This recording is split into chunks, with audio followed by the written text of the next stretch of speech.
Welcome back to No Silly Questions, and this one is a good one. Where do you even begin with your first Oracle deck? Because it can be intimidating buying your very first deck. Now, there are a few things to bear in mind when looking to purchase your first Oracle deck.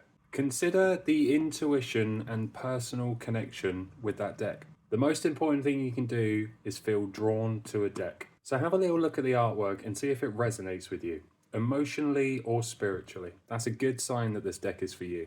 It's also worth mentioning that some decks can actually call out to you. So when looking, tune into your intuition and see which deck it is that you're drawn to. Now the next one is the theme and energy of the deck. Now Oracle decks can come in all different kind of themes, from woodland animals and plants, to moons, affirmations, and even deities. So have a little think about what kind of guidance you need from your Oracle deck. Do you prefer something uplifting, maybe a bit mystical? Maybe you're focusing on shadow work, or maybe it's something nature-based. But if you go for a theme that you don't gel with, you're less likely to pick up the cards. The next thing to consider is whether you're using the guidebook or if you're intuitively reading. Now, some decks come with an incredibly detailed guidebook, or the cards themselves have a lot of description on them. Other cards are meant to be read more intuitively. So decide if you want structured meaning or if there's room for interpretation. Next up, we got the card imagery and symbolism. So do the images feel clear, inspiring? Do they feel easy to understand? Because symbolism is the key here. Some decks use abstract imagery and some decks are more straightforward. And if you struggle with the deck's visuals, you might struggle to gel with that deck. Another thing to consider is the card stock and the quality. Consider the thickness of the cards or how big the cards are. Are they going to be easy to shuffle? Do they suit you? Now, some decks have a glossy finish, some are more matte, some can be textured. And high quality decks can last longer, but they might be slightly more expensive. So do you need a specific deck as a beginner? Some decks are easier to understand than others. And if you're a beginner, look for a deck that's easy to understand or one with a really clear guidebook. But again, go through that list and see how you gel with all the different decks. You have to resonate with it. That's the main thing. But most importantly, trust yourself. You don't need the perfect deck. What matters is how it feels to you.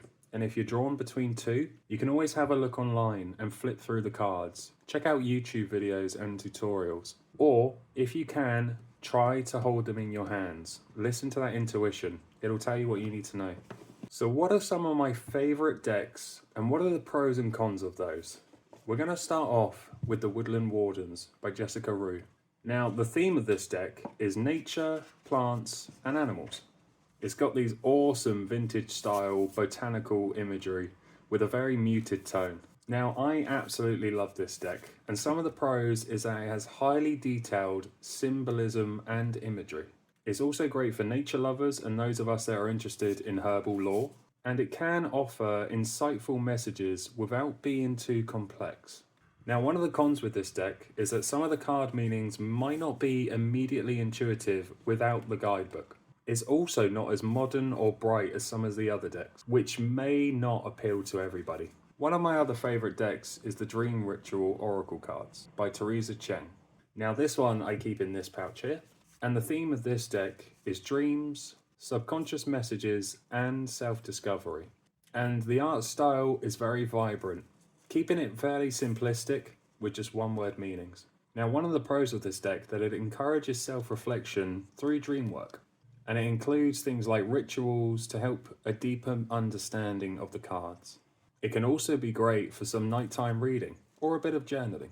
Now, some messages might feel a little bit abstract for those of you that are asking for more direct answers. And it also requires a little bit more engagement. It might require you to do some dream work, maybe a little bit of journaling, a bit of self-reflection. Another one I love is the Green Witches Oracle deck by Arin Murphy-Hiscock. Now, the theme for these is green witchcraft, natural magic and intuitive guidance. Now, the artwork is earthy and traditional with a real nice witchcraft feel. Now, one of the pros to this deck is that it's rooted in authentic green witchcraft traditions, and it's great for blending divination with spell work and herbalism.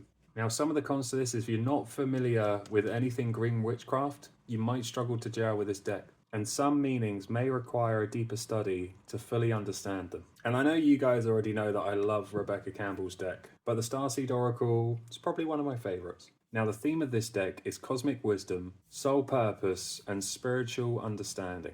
Now the artwork is very ethereal with a dreamy, almost galactic kind of feel. Now some of the pros to these cards is that it encourages a lot of deep reflection and self-discovery. It has this beautiful cosmic artwork.